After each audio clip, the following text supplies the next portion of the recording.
Hello बच्चों, मैं स्मिता बिजलवान स्वागत करती हूँ आपका आईसीटी वर्चुअल क्लासरूम में। आशा करती हूँ आप सभी स्वस्थ होंगे और अच्छे से अपनी पढ़ाई कर रहे होंगे। बच्चों, आज हम पढ़ने जा रहे हैं क्लास 12th की केमिस्ट्री। और क्लास 12th केमिस्ट्री में हमारा चैप्टर चल रहा था कोऑर्डिनेशन कंपाउंड। तो कोऑर्डिनेशन कंपाउंड को ही आगे हम आज कंटिन्यू करेंगे। अपने लास्ट लेक्चर में हमने वीबीटी कंप्लीट कर ली थी, यानी कि वैलेंस बॉन्ड थ्योरी कंप्लीट कर ली थी और स्टार्ट कर ली थी सीएफटी यानी कि क्रिस्टल फील्ड थ्योरी। ठीक है, तो इसी को आगे हम आज कंटिन्यू करेंगे। तो आगे कंटिन्यू करने से पहले एक बार जितने भी टॉपिक हमने अभी तक पढ़ लिए हैं उन्हें थोड़ा सा रिवाइज कर लेते हैं, फिर रिवीजन के बाद आगे चैप्टर को कंटिन्यू करेंगे। तो यहाँ पर सबसे पहले हमने कोऑर्डिनेशन कंपाउंड के बारे में बात की, फिर हम बात की एडिशन प्रोडक्ट के बारे में या एडिशन कंपाउंड के बारे में।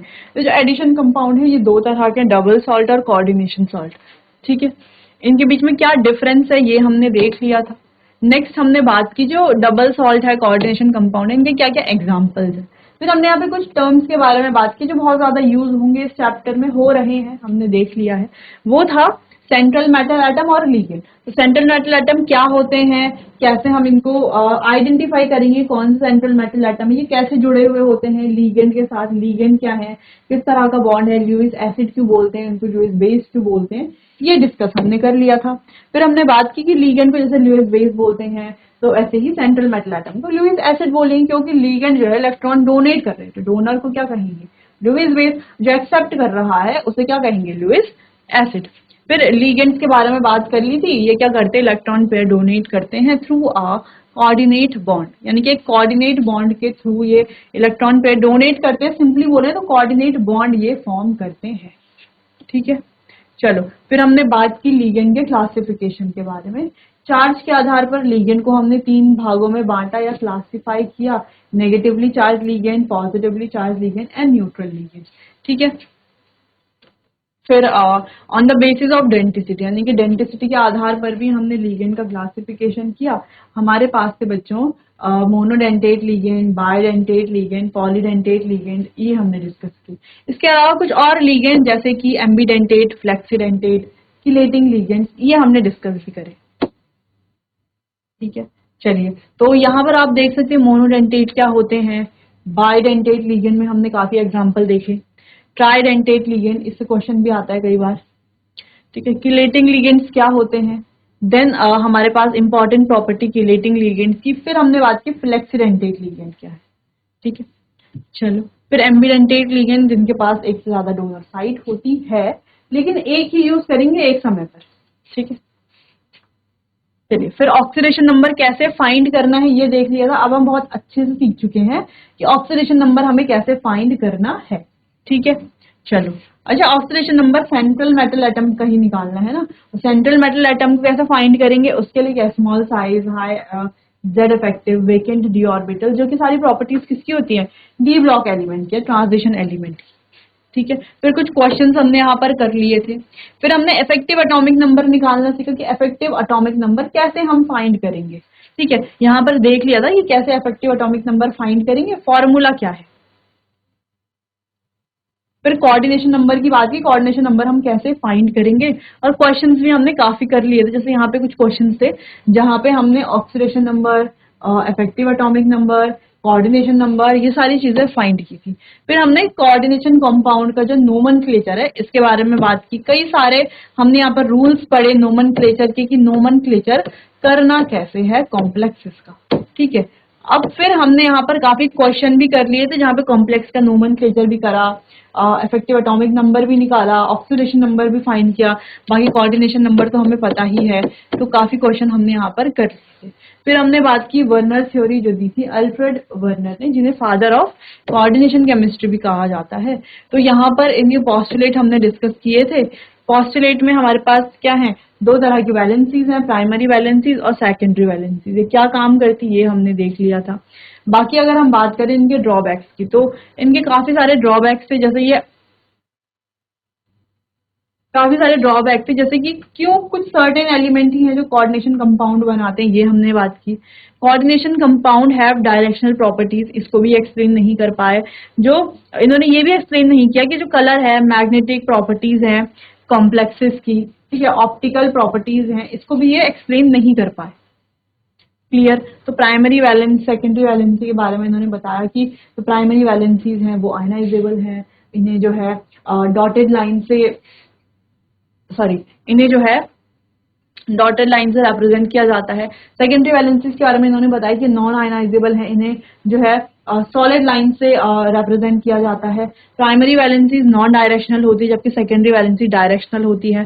प्राइमरी वैलेंसीज का कोई कॉन्ट्रीब्यूशन नहीं होता है स्ट्रक्चर में, ठीक है, कॉम्प्लेक्स के स्ट्रक्चर में, जबकि सेकेंडरी वैलेंसी जो है वो रिस्पॉन्सिबल होती है ज्योमेट्री ऑफ द कॉम्प्लेक्स के लिए, ठीक है। तो ये रिप्रेजेंट की जाती है ऑक्सीडेशन नंबर से, और ये रिस्पॉन्सिबल होती है ऑक्सीडेशन नंबर के लिए प्राइमरी वैलेंसीज, और सेकेंडरी वैलेंसीज रिस्पॉन्सिबल होती है फॉर द कोऑर्डिनेशन नंबर, ठीक। चलो ये हो गया था। नेक्स्ट हमने बात की वीबीटी की, valence bond theory, number of vacant orbitals is equals to coordination number, ठीक है। इसके कुछ पोस्टुलेट्स थे जो हमने डिस्कस कर लिए थे, यहाँ पर ये भी देख लिया था हमने कि कैसे कोऑर्डिनेशन नंबर से हम ज्योमेट्री फाइंड कर सकते हैं, ठीक है। अच्छा, कुछ कुछ पोस्टुलेट इसके नहीं है, वो भी हमने यहाँ पर पढ़े, वो हमने डिस्कस कर लिए थे, वो इसलिए हमें पढ़ने पड़े क्योंकि जब हम यहाँ पे क्वेश्चन कर रहे थे तो उनकी जरूरत पड़ रही थी, हम आगे भी उन्हें पढ़ेंगे ही, ठीक है। इसीलिए हमने उन्हें पहले ही पढ़ लिया ताकि आगे कभी हमें आइडिया हो जाए। तो यहाँ पर कुछ क्वेश्चन हमने करे थे जहां पर हमने हाइब्रिडाइजेशन, ज्योमेट्री, इंपॉर्टेंट है मैग्नेटिक नेचर भी यहाँ पर फाइंड किया था, ठीक है। चलो इतना तो हो गया था। अब यहाँ पर वीबीटी ने कोई कलर की बात नहीं की थी, है ना, कॉम्प्लेक्सेस के कलर की बात नहीं की थी, या इनकी कोई लीगेंड की स्ट्रेंथ की बात नहीं, जैसे हम कह रहे थे ना स्ट्रॉन्ग फील्ड लीगेंड है या वीक फील्ड लीगेंड है, तो ये वीबीटी ने बात नहीं की थी। वो तो हमने इसीलिए पढ़ा ये टॉपिक क्योंकि यहाँ पर ये काम आना था, है ना। यहाँ पर क्योंकि हमें सेम अगर क्वेश्चन हम आगे भी करते तो इतने बड़े बड़े क्वेश्चन सेम आगे भी हमें सॉल्व करने पड़ते, इसीलिए हमने जो लीगेंड की स्ट्रेंथ है, यानी कि स्ट्रॉन्ग फील्ड लीगेंड है या वीक फील्ड लीगेंड, वो यहीं पर डिस्कस कर लिया, ठीक है। वीबीटी ने लीगेंड की स्ट्रेंथ के बारे में कुछ नहीं बताया, ठीक है, स्ट्रेंथ को उन्होंने एक्सप्लेन नहीं कर पाए, कॉम्प्लेक्स के कलर को वो एक्सप्लेन नहीं कर पाए, जो आगे हमें पता चलेंगे कॉम्प्लेक्स कैसे जो है कलर्ड कॉम्प्लेक्स बनते हैं, कैसे स्प्लिटिंग होती है, कैसे एब्जॉर्ब करते हैं वो रेडिएशन, कैसे एमिट करते हैं, ये सब हम आगे बढ़ने वाले हैं, ठीक है। बाकी कुछ कुछ हमने डी ब्लॉक एलिमेंट्स में भी पढ़ लिया था, ठीक है। चलो अच्छा, तो ये हमने, अब यहाँ पर कुछ एक्सेप्शनल या इंपॉर्टेंट पॉइंट भी थे, ठीक है। Strong field ligand, week field ligand आप ध्यान से देख लीजिए। यहाँ पर हमने बात की थी स्ट्रॉन्ग फील्ड लीगेंड की और वीक फील्ड लीगेंड। जैसे H2O की बात करें तो H2O क्या है, एक वीक फील्ड लीगेंड है। वहीं अगर हम NH3 की बात करें तो NH3 क्या है, एक स्ट्रॉन्ग फील्ड लीगेंड है। स्ट्रॉन्ग फील्ड लीगेंड क्या करते हैं, यहाँ पर होती है इलेक्ट्रॉन की पेयरिंग, इनके होने की वजह से। वीक फील्ड लीगेंड के होने की वजह से कोई पेयरिंग नहीं होती है। अब इसको जब हम स्प्लिटिंग में पढ़ेंगे ना तो वहां पर ही आपको बहुत इजी लगेगा, ठीक है, बहुत इजीली आप इसको समझ पाएंगे कि कैसे जो है, अगर हम कॉन्फ़िगरेशन देखेंगे बाद में, है ना, स्ट्रॉन्ग फील्ड और वीक फील्ड की मदद से कितना असर पड़ता है, कितना फर्क पड़ता है उनके कॉन्फ़िगरेशन में। क्योंकि स्ट्रॉन्ग फील्ड लीगेंड है तो पेयरिंग हो जाती है, कॉन्फ़िगरेशन ही बदल जाती है। वीक फील्ड लीगेंड है तो पेयरिंग नहीं होगी, कॉन्फ़िगरेशन चेंज हो जाएगी, ठीक है। तो ये हमें ध्यान रखना है। बाकी याद ये रखना है कि स्ट्रॉन्ग फील्ड लीगेंड कौन से, वीक फील्ड कौन से, ठीक है। एक बार आप देख लीजिए इनको।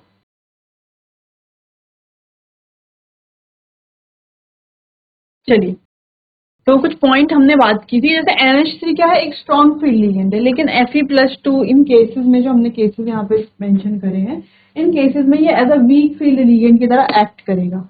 ओ डोनर जैसे हमारे पास H2 है, ये क्या है, ये सारे ही वीक फील्ड लीगेंड है, ठीक है, लेकिन ये स्ट्रॉन्ग फील्ड लीगेंड की तरह एक्ट करेंगे CO+3 CO+2 के केस में। तो लिमिटेशंस की हमने बात की थी कि ये जो है इनर ऑर्बिटल कॉम्प्लेक्स और आउटर ऑर्बिटल कॉम्प्लेक्स को एक्सप्लेन नहीं कर पाए थे, इट डज नॉट एक्सप्लेन।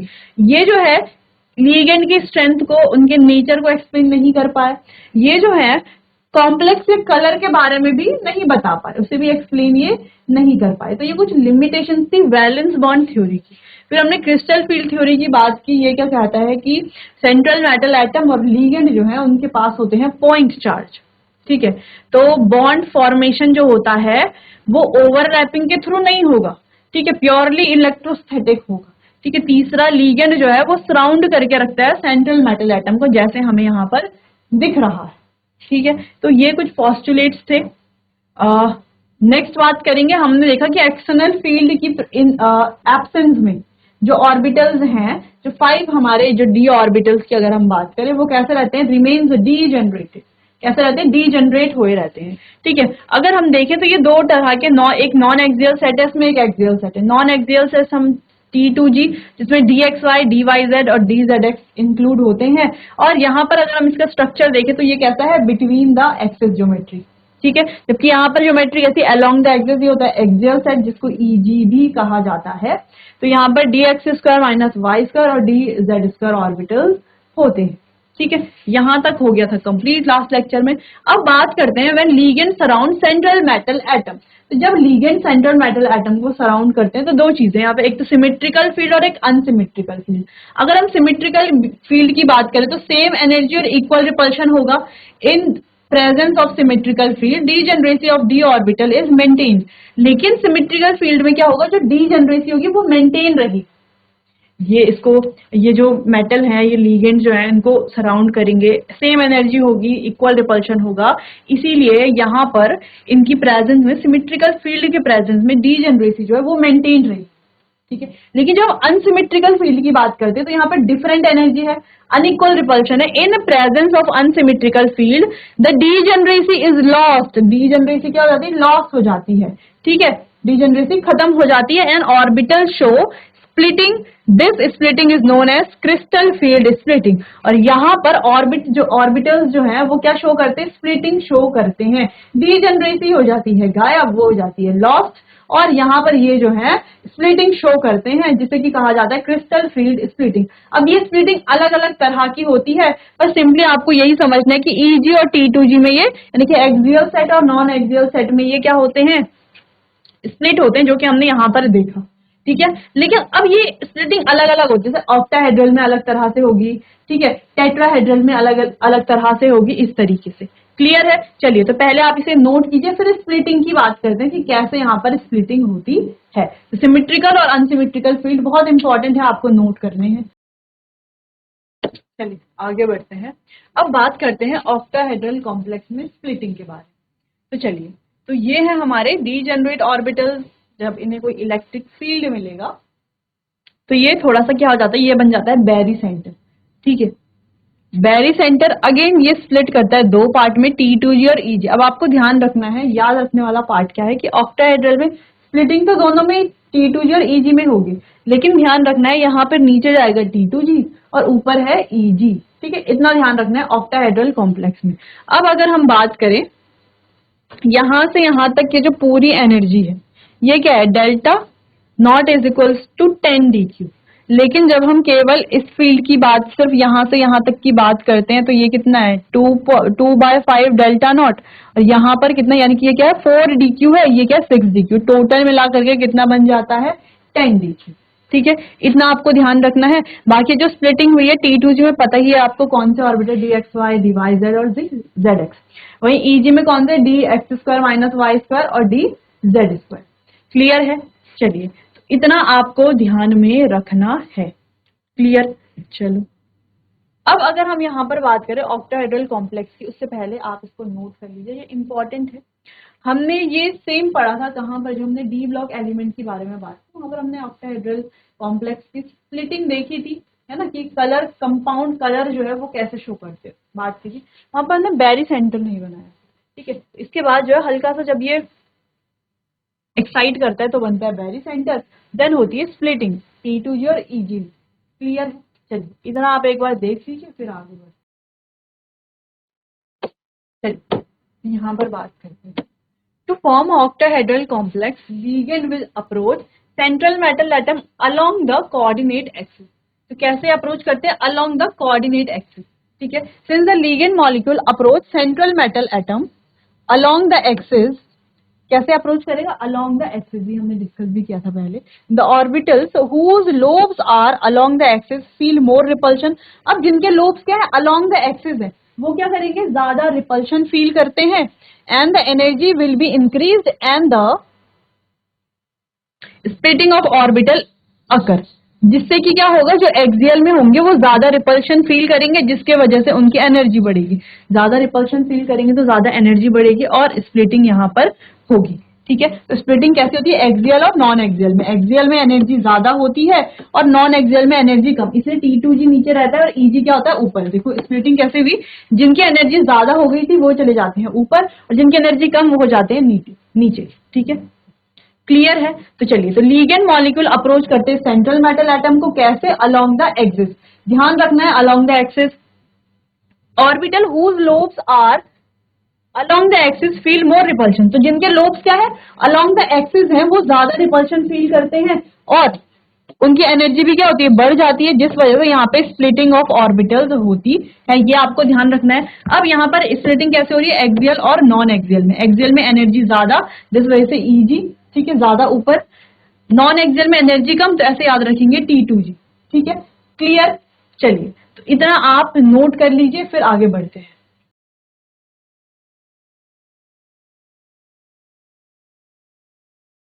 तो चलिए बच्चों, आज के लिए बस इतना ही। मिलते हैं अपने आने वाले अगले सेशन में। तब तक के लिए आपका बहुत बहुत धन्यवाद।